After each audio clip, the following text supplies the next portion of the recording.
Hemos estado hablando de Primera a los Corintios y ha sido una experiencia aleccionadora. Todavía no avanzamos mucho más y sin embargo hemos tenido que avanzar y hablar acerca de algunos asuntos que son verdaderamente de impacto para nuestra vida, que llaman nuestra atención, que mueven las fibras más sensibles.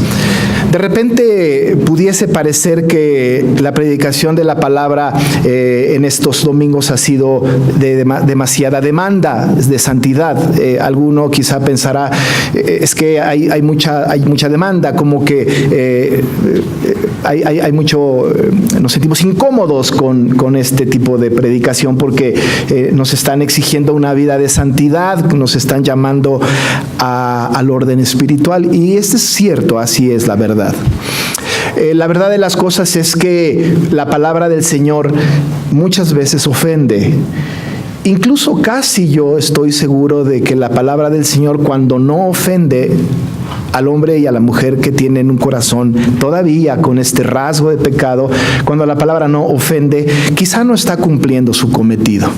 Desde luego que la palabra del Señor también alegra y también nos consuela y también nos habla de un Dios de amor, un Dios que provee, un Dios de promesas, un Dios de bendiciones, y eso está bien.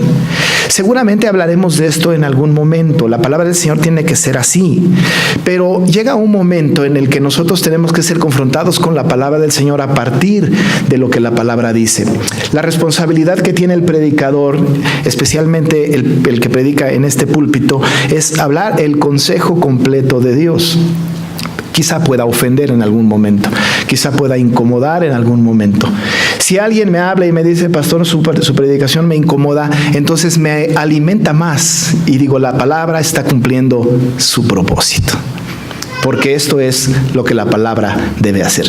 Lo que cada uno de nosotros debe de reflexionar es, me llega, me pega, me afecta, me habla a mí, entonces debo cambiar mi manera de ser, mi manera de pensar, debo de alinearme con la palabra bendita de nuestro Señor. Ha ofendido, pero ha tenido su resultado. Y la palabra del Señor nunca regresa vacía. Gloria a Dios por eso.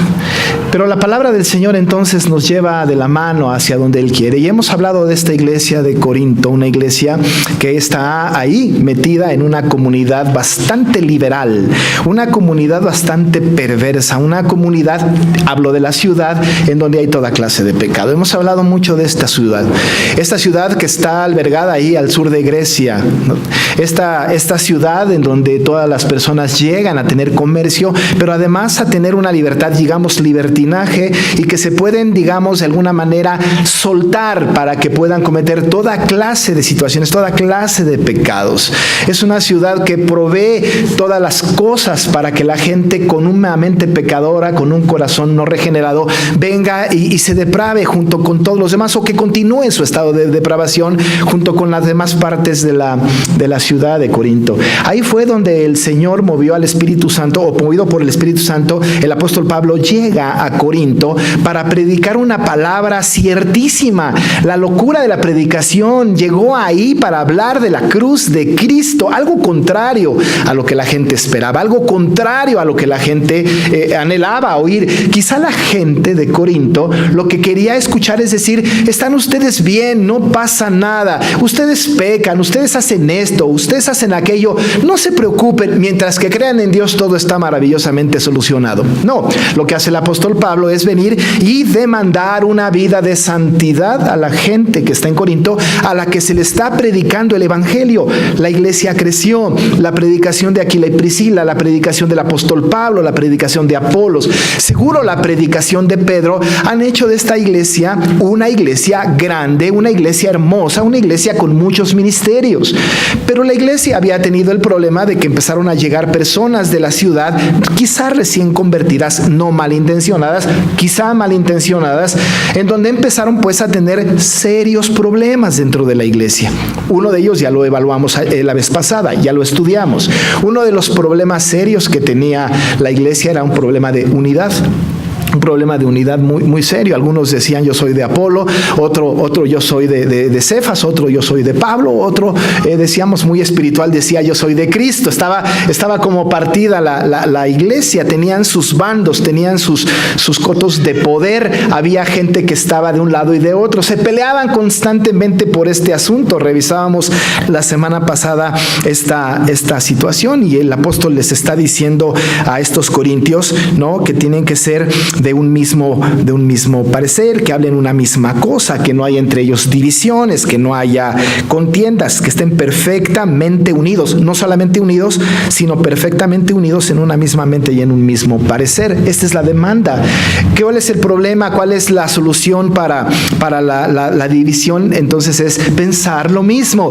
Y pensar lo mismo no tiene que ver con que todos le vayamos al mismo equipo de fútbol o que seamos partidarios del mismo partido político. No, pensar lo mismo tiene que ser que tengamos todos la mente de Cristo, que Cristo sea el que rija la mente de cada uno de nosotros y podemos tener diversidad de maneras de hacer las cosas, pero tenemos la mente de Cristo y esto hace que pensemos una misma cosa, seamos de un mismo parecer, aunque cada uno de nosotros piense diferente respecto de cómo se hace una u la otra cosa. Finalmente tenemos la mente de Cristo. Esto es lo que vimos la semana pasada y el apóstol está atacando justo esta situación de la unidad y ve en esto una problemática.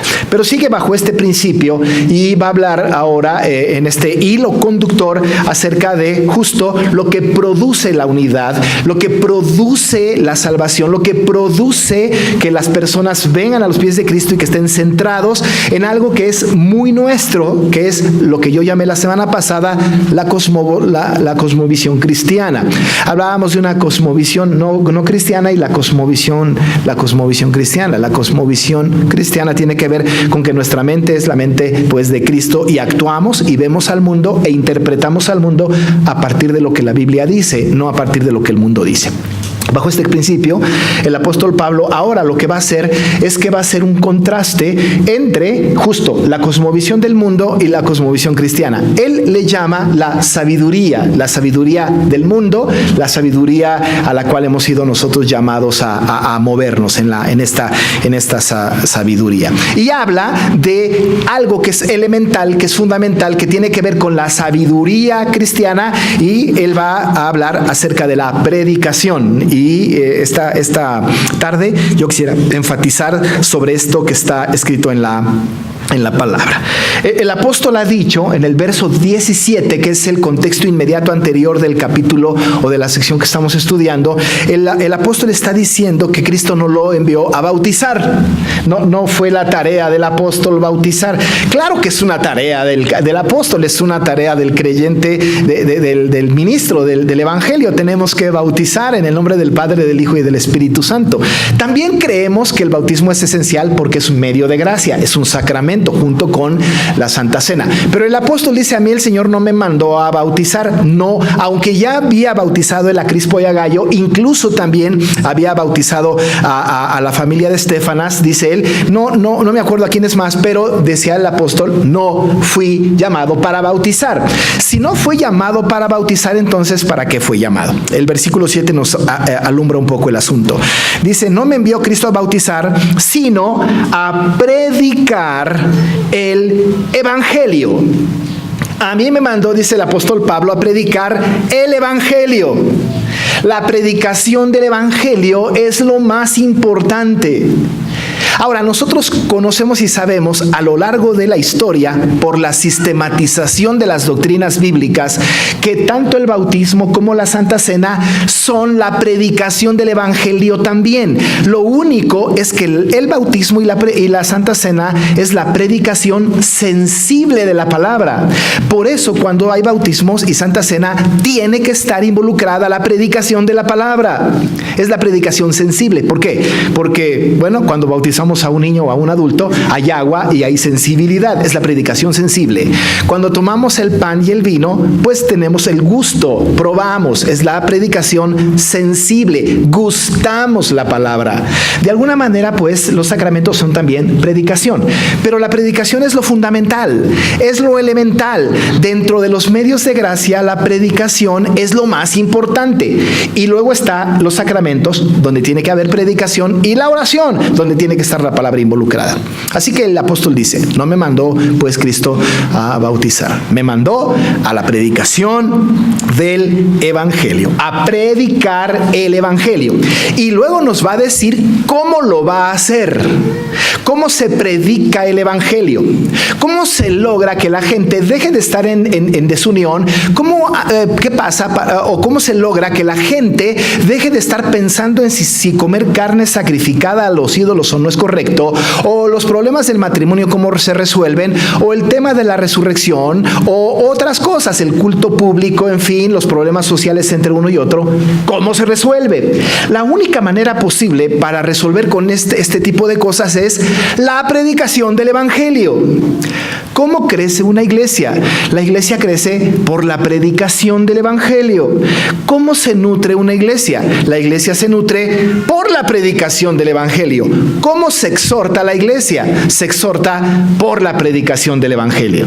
Ustedes no permitirían que viniera una persona aquí, se parara y hablara una historia maravillosa, conmovedora, muy buena, pero que no tocara el evangelio. Diríamos, habló muy lindo, pero no predicó el evangelio. La predicación del evangelio es el recurso absolutamente único y suficiente para toda la obra que la iglesia hace, toda la obra, la predicación de la palabra. Recordamos a Pablo diciéndole a Timoteo, le dijo a él, yo te encargo que prediques la palabra. No le dijo otra cosa. Predica la palabra, insta a tiempo y fuera de tiempo. Le dijo que predicara la palabra. La predicación de la palabra es el elemento fundamental para corregir todos los conflictos que hay en una iglesia. Si no, ¿cómo? Ahora hay dos maneras de predicar la palabra, o de intentar predicar la palabra. Una es con la sabiduría de los hombres y la otra es con la sabiduría de Dios. El apóstol está diciendo aquí en el 17, no me envió Cristo a bautizar, sino a predicar el evangelio. Y dice, ¿cómo no se debe de predicar el evangelio? No con, dice él, sabiduría de palabras. No debe ser predicado el evangelio con sabiduría de palabras. Déjeme decirle que en estos versos del 17 y hasta el final de esta sección, hasta el verso 25 sobre todo, pero incluso un poco más adelante, al término de este pasaje, en el verso 31, la palabra sabiduría y la palabra sabio se repite por lo menos 14 veces. Usted puede contarlas después. No lo haga ahora porque si no se distrae. Pero por lo menos 14 veces. 14 veces por lo menos está la palabra sabiduría y sabio. Lo cual nos dice, ¿no?, desde el punto de vista de la interpretación bíblica, que algo de importancia debe de tener el concepto de la sabiduría. Sabiduría o sabio. Así que el apóstol está diciendo, no con sabiduría de palabra. La predicación no es con sabiduría de palabras. No lo es. La sabiduría de palabras trae como consecuencia que se predique una vana predicación de la cruz de Cristo, dice el apóstol, para que no se haga vana la cruz de Cristo. Una predicación que está centrada en la sabiduría de palabras, la sabiduría humana, es una predicación que no sirve, que no funciona, que no edifica, que no construye, que no honra, que no glorifica a Dios. Esta sabiduría de palabra es tan común en la comunidad de Corinto. ¿Por qué? Debemos de recordar que esta ciudad que está ahí en el sur de Grecia, que es Corinto, está justo en el momento histórico de la efervescencia de la cultura griega. El helenismo era una cultura predominante, desde luego el imperio romano, pero el helenismo, el idioma griego, los dioses griegos. Ahora, usted debe de saber, los que estudiamos alguna cosa de filosofía, que la filosofía tiene pues o está albergada justo en este tipo de cultura griega, en donde se exaltan los dioses griegos, pura mitología, puro invento, pero se exaltan a los dioses griegos. Y hay grandes filósofos Tantos filósofos había que todos lo que estaban buscando o lo que querían era justo perseguir la sabiduría por la sabiduría misma. Era un afán del filósofo de ese tiempo. Eran sabios, pero no sabía nada. Es más, uno de sus más grandes sabios decía: yo solo sé que no sé nada. La sabiduría era perseguida, pero aún ellos decían: no sabemos. Pero era la sabiduría que imperaba en ese tiempo. Eran los dioses griegos y la sabiduría por los filósofos era perseguida. Y esa filosofía de la sabiduría era perseguida por ellos. Y entonces elucubraban una gran cantidad de discursos importantes, discursos filosóficos, sofismas importantes. Envolvían a la gente con palabrerías y las convencían de una sabiduría que resultaba ser una sabiduría solo de palabras, una sabiduría humana, una sabiduría radicada justo en la sabiduría de aquellos que buscaban la sabiduría por la sabiduría misma. Era un momento bastante complejo. Hoy día ya no hay tal cosa. Hoy día está el humanismo, está una sabiduría absurda de esta naturaleza, pero no hay una sabiduría como aquella. Hoy es más peligrosa. Aquella era bastante más controlada. Pero esta sabiduría que estaba ahí en el mundo, era una sabiduría que no servía. Una sabiduría que era absurda. Y claro, en esta cultura llegaron personas a la iglesia y quisieron envolver en una predicación de sabiduría de esta del mundo a la iglesia. Algunos cedían, otros no. Otros se convencían, otros no se convencían. Pero era una sabiduría de palabras. Y se hacía vana la cruz de Cristo, porque la cruz de Cristo estaba ausente de la predicación, esa predicación que buscaba la sabiduría por la sabiduría misma. Así que el apóstol está diciendo allá: hay que predicar la palabra, pero no con la sabiduría de las palabras, no con esta sabiduría absurda. En contraste con la sabiduría del mundo está la sabiduría de Dios, ¿no es cierto? Nosotros sabemos cuál es la verdadera sabiduría. La verdadera sabiduría que nosotros sabemos está ahí escrita en Proverbios 1:7 o ahí en el Salmo 111:10. Y usted y yo conocemos esto. El principio de la sabiduría es el temor de Jehová. Esta es la verdadera sabiduría. El hombre sabio, el hombre entendido, el hombre que conoce, el hombre que está con un corazón regenerado, entiende que la verdadera sabiduría es una sabiduría que viene de Dios. Este principio de sabiduría es el temor de Jehová. Es que nosotros amamos al Señor, le servimos y le obedecemos. Esto es lo más sabio. Esta es la sabiduría de Dios. Esta sabiduría es la que hace que nosotros podamos entender y comprender y predicar una palabra sabia. Porque no es nuestra palabra, no es nuestro concepto, sino es la palabra de Cristo. Lo más sabio que puede hacer usted y yo es predicar la cruz de Cristo con la sabiduría que viene de lo alto. Alguno de nosotros diría: y es que yo no tengo esa sabiduría. Bueno, Santiago nos ayuda un poco. Dice Santiago: si alguien tiene falta de sabiduría, pídala a Dios, el cual da esta sabiduría y la da en abundancia. No podemos nosotros excusarnos diciendo que no tenemos sabiduría. Hay que pedirla a Dios, dice Santiago, Él nos da la sabiduría. Esa sabiduría es importante. El mismo Santiago, en el capítulo 3, dice, por ejemplo, que la sabiduría del mundo, y da adjetivos calificativos muy fuertes. Porque cuando él habla de la sabiduría del mundo, dice que es animal, terrenal, diabólica. Esa es la sabiduría del mundo. Animal, terrenal, diabólica. Si la predicación de la palabra no contiene la cruz de Cristo, si la predicación de la palabra no es una predicación de esta palabra, esa predicación es una sabiduría del mundo, de palabrerías. Esa predicación es animal, terrenal y diabólica. Y el apóstol Pablo quiere cuidar a los corintios de esto. El apóstol Pablo lo que está pretendiendo es enseñar a los corintios que tiene que entender que la verdadera predicación de la palabra es la palabra predicada con sabiduría de la Biblia, la cosmovisión del reino. Esta sabiduría importante, esta sabiduría que a otros les parece ridícula, absurda, pero que para nosotros es poder de Dios. había un problema, porque entonces había gente ahí en la iglesia que no era creyente, otra que sí. Una que había sido regenerada y otra que no había sido regenerada. Para los que no eran regenerados, para los no creyentes, esta predicación de la sabiduría del reino, esta predicación de la sabiduría que viene de Dios, resulta ser una sabiduría no entendida. Dice el versículo 18: porque la palabra de la cruz es locura para los que se pierden. Es locura. Ahora déjeme decirle otra cosa respecto de los temas filosóficos y de sabiduría. Los filósofos de aquel tiempo pensaban en la sabiduría y perseguían la sabiduría, dijimos, por la sabiduría misma. Pero hay un método. Y los que estudiamos filosofía podemos saber esto. Hay un método. Ese método se llama la lógica. Incluso la lógica tiene que ver con asuntos tan correctos o tan absurdos o tan cuadrados o tan simétricos como aquellas condicionales o bicondicionales.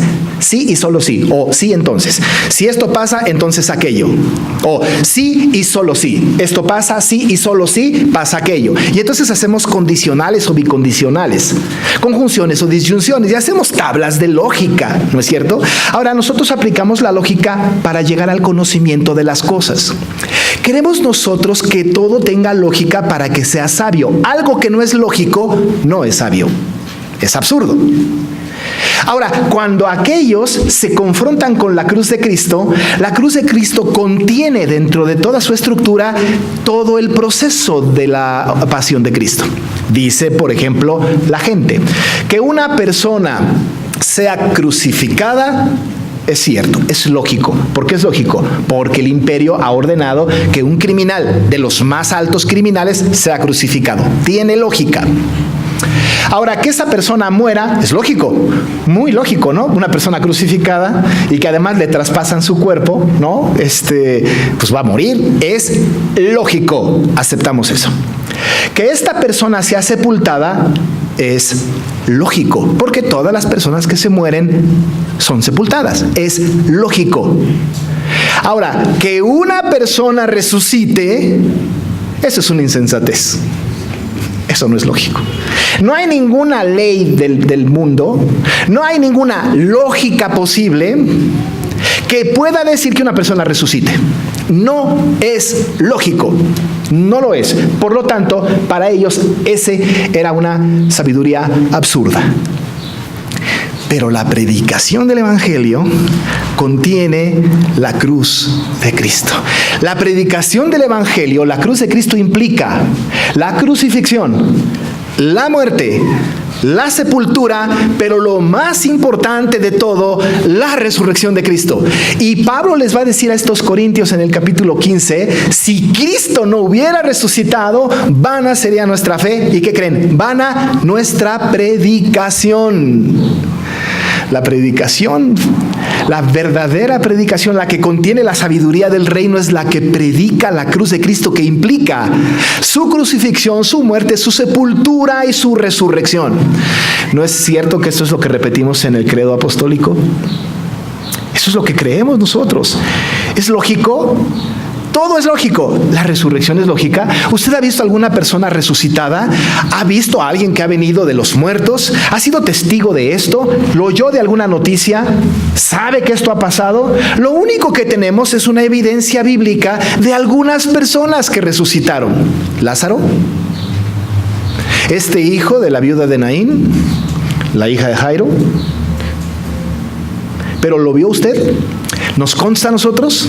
El hijo de la viuda de Sarepta en Sidón en el Antiguo Testamento, ¿lo vimos? La propia resurrección de Cristo, ¿lo ha visto resucitado? No nos consta. Esto es ilógico. Y la sabiduría del mundo dice, no es lógico. Por lo tanto, lo descartamos. No es lógico, no lo es. Por esto, dice el apóstol, la palabra de la cruz es locura. Una versión dice insensatez. Es locura a los que se pierden. Para ellos es locura. Viene una persona a la iglesia, se predica del Evangelio, se habla de un Cristo resucitado y la persona que lo invitó le va a decir, oye, esto es absurdo, nadie resucita. ¿Cómo puedes comprobar eso? Claro, no es lógico. pero para nosotros que somos regenerados, para nosotros que somos salvos por Cristo. Dice la palabra, pero a los que se salvan, esto es a nosotros, esta predicación es poder de Dios. Poder de Dios. ¿Qué cree? No es lógico, pero es poder de Dios. Entonces el apóstol cita un texto de Isaías.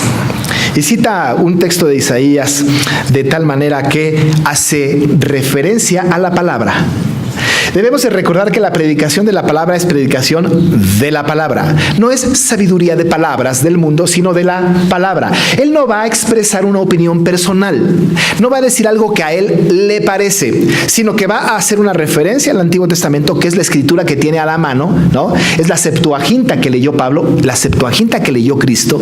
Es ese escrito antiguo que tiene valor para el creyente de esa época, y cita este pasaje de Isaías 29, 13 y 14. Se lo voy a leer este pasaje de los versos 13 y 14 para tener el contexto. Él cita este texto, Isaías 29, 13 y 14, que dice: dice pues el Señor, porque este pueblo se acerca a mí con su boca y con sus labios me honra, pero su corazón está lejos de mí y su temor de mí no es más que un mandamiento de hombres que les ha sido enseñado.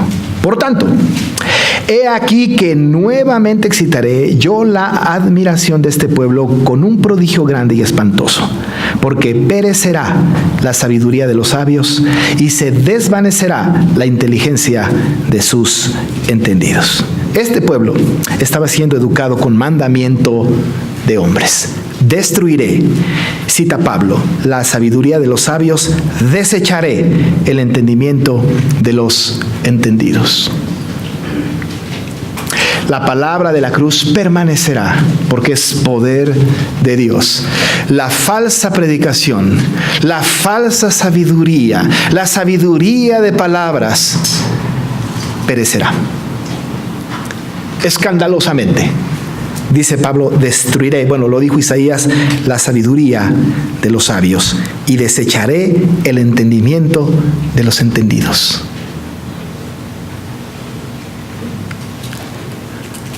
Las muchas palabras lo hicieron loco. La gente que hace sabiduría de palabras, la gente que estaba en esta iglesia, la gente que está en cualquier otra iglesia de nuestros tiempos o en el mundo de nuestros tiempos o de aquel tiempo, que usaba sabiduría de palabras, que quería engolosinar el oído de las personas, que le decían lo que querían escuchar, esa sabiduría que es animal y terrenal y diabólica será destruida por el Señor. Y la que va a prevalecer por siempre hasta que Cristo venga será el poder de la palabra predicada con poder. Hoy día hay mucha sabiduría humana. Hoy día nos engolosinan los oídos con palabras persuasivas. Hoy nos quieren decir lo que queremos escuchar. Hoy nos ha dicho el humanismo, tú eres lo más importante. Hoy nos han dicho, tú tienes el poder.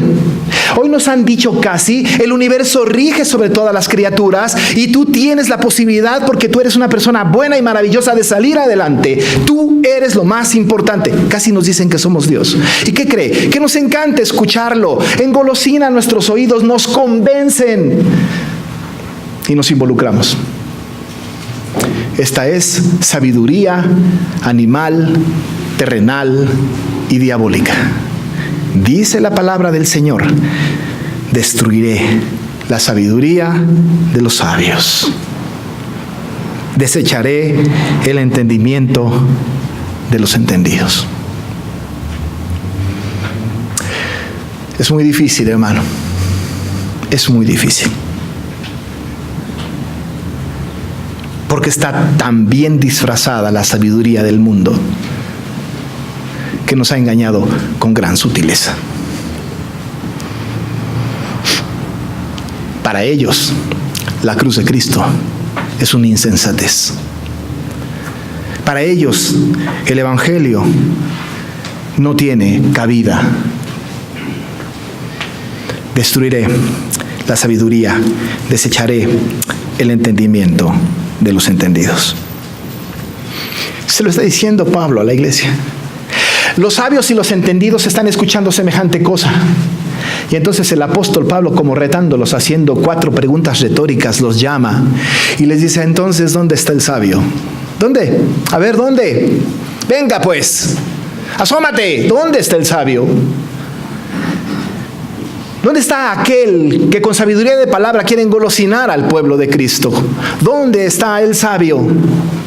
¿Dónde está este sabio que puede estar por encima del poder de Dios, que es la predicación del Evangelio? ¿Dónde? Reta al sabio. ¿Dónde, dice el Evangelio, está el escriba, ese intérprete de la ley que se ha sumado a la sabiduría del mundo y que ha engolosinado la mente y el corazón de la iglesia? ¿Dónde está el disputador de este siglo? El fariseo, el esenio, el herodiano, el anciano, aquellos que conformaban el Sanedrín y que estaban tratando de confundir en ese momento a la gente. ¿Dónde están? Salgan adelante. ¿No ha enloquecido, dice Pablo, Dios la sabiduría del mundo? No, la sabiduría del mundo ha sucumbido a todas las ideologías, a todas las filosofías absurdas. ¿Dónde están? Salgan si tienen valor, casi escucho decir a Pablo. ¿Dónde? ¿Dónde están? ¿Dónde están? Esta es la predicación que estaba pasando allá. Esto es lo que estaba sucediendo ahí. Eso es lo que sucede en nuestros tiempos. Termina diciendo el apóstol en esta sucesión de ideas: pues ya que en la sabiduría de Dios el mundo no conoció a Dios mediante la sabiduría. Déjeme decirle algo. No se puede llegar al conocimiento de Dios a través de la sabiduría del mundo. No se puede. Déjeme decirle otra cosa. Hoy día la sabiduría del mundo habla de Dios.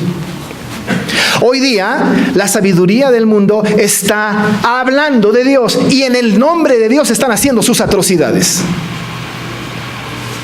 Están tomando el nombre del Señor en vano.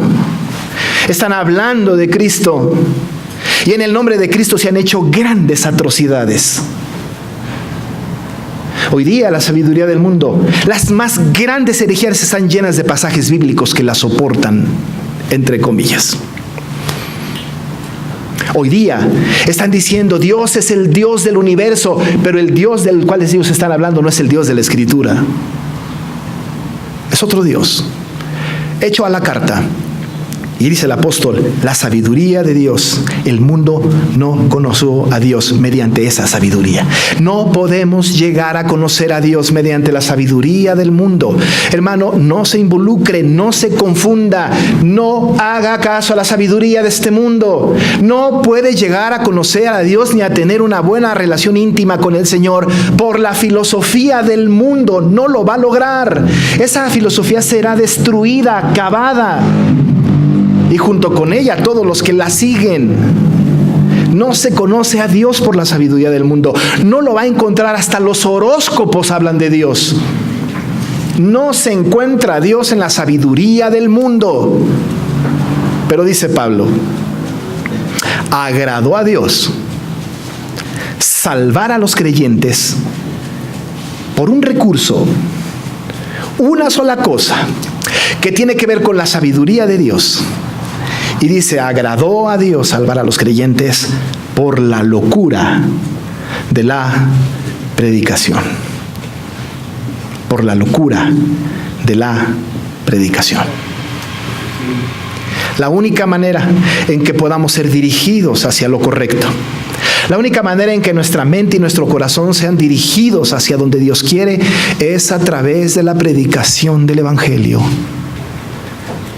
Recuerde que Pablo le dijo a los romanos en el capítulo 1, verso 16, porque no me avergüenzo del Evangelio, porque es poder de Dios para salvación a todo aquel que cree. El recurso que el Señor utilizó fue la predicación del Evangelio. No la sabiduría de este mundo, no la sabiduría de palabras, sino la sabiduría de la predicación de la palabra. Y Pablo le dice la locura de la predicación. ¿Sabe por qué? Porque para algunos es tropezadero. Porque para algunos esto estorba Dice el verso 23, pero nosotros predicamos a Cristo crucificado, para los judíos ciertamente tropezadero y para los gentiles locura. Para el judío que tiene sus ideas muy enconadas en su mente, es tropezadero porque dice, no encaja con mi pensamiento. Para los gentiles es locura porque estaban envueltos en la sabiduría del mundo y decían, es ilógico. Para ellos tropezadero y para otros locura. Pero hermanos amados, para nosotros, para los llamados, seamos judíos o griegos, Cristo, poder de Dios y sabiduría de Dios. La predicación del Evangelio, la locura de la predicación contiene la cruz de Cristo, sea lógico o no, resulte entendible o no. Es locura porque esto hace que la gente pueda venir a la salvación en Cristo Jesús, no a través de la sabiduría del mundo, sino a través de la predicación del Evangelio. Así que, amado hermano, nosotros hoy tenemos una gran tarea. Queremos tener soluciones en los problemas de unidad, en los problemas inmorales de la iglesia, en los problemas de relaciones unos con otros, en los problemas matrimoniales, en asuntos doctrinales.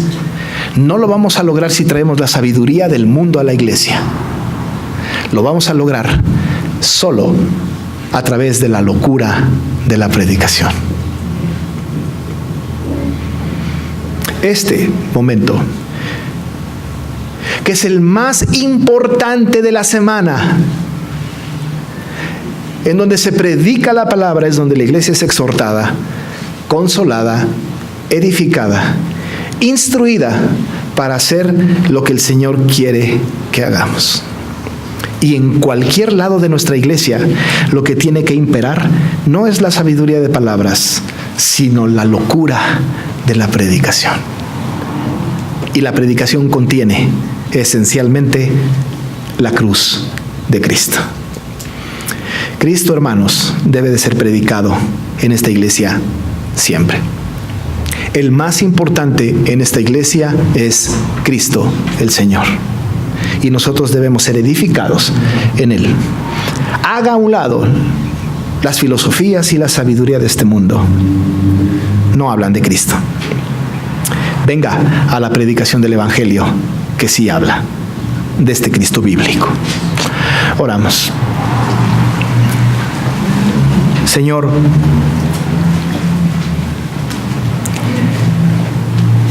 la predicación busca honrarte a ti. Es posible, Padre, que ofenda a la iglesia. Pero si hemos de escoger entre ofender a la iglesia y honrarte a ti, este es el camino. Porque de ninguna manera, Señor, queremos honrar a la iglesia y ofenderte a ti. Por eso, Señor, queremos suplicarte que tú alejes de todos nosotros la sabiduría de este mundo, que es animal, terrenal y diabólica. Esta sabiduría, Señor, que entiende todo a través de la lógica. En cambio, permite, Padre, que todos nosotros nos acerquemos, Señor, entendiendo que Cristo fue crucificado, muerto y sepultado, pero que resucitó al tercer día, y que a Él honramos y glorificamos, y que este es predicado siempre desde este púlpito. Padre, que la locura de la predicación haga mella en nosotros y transforme nuestra conducta y nuestro pensamiento. Padre, alégrate, gózate en la vida de santidad de tu pueblo. Llama nuestra atención cuando nuestro corazón está alejado de ti. Nos ponemos en tus manos para ser edificados por ti en el nombre de Jesús. Amén.